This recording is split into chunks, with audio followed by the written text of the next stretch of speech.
let's talk about the book of Proverbs. There's only 31 chapters. There's people out there who say you should read a proverb a day, and that's not a bad idea. But before you do that, you might need to understand what's happening in the book.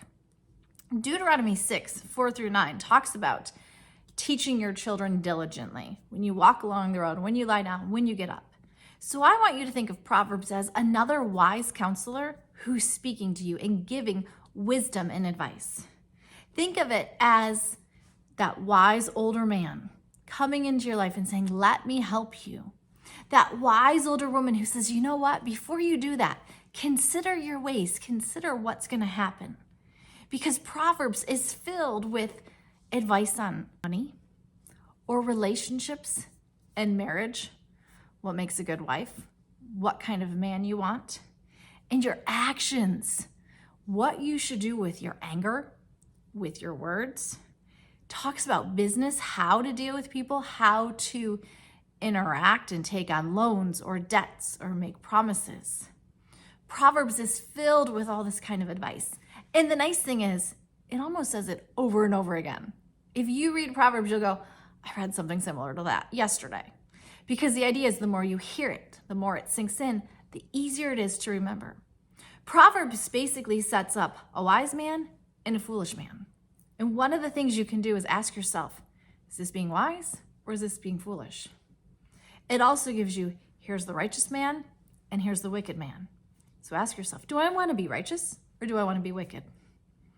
And now I am going to do a shameless plug. I wrote a Bible study on Proverbs.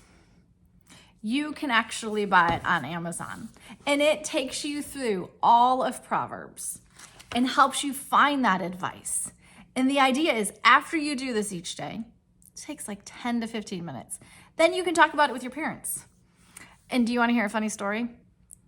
One day my son was going through this and it didn't have the nice pretty cover with my name on it. And he was getting frustrated because he couldn't find an answer. And so I asked him, I'm like, Chase, because it was Chase, who do you think wrote this Bible study? And he looks at me and he goes, I don't know, an idiot. And I was like, no, I did. He didn't realize I had written it. He thought I had bought this for him and printed it off. And so he was a little frustrated with the idiot author. But I quickly showed him that I can help you find the answers because I did write it and you're missing an obvious point. So that is a shameless plug for my book, available on Amazon.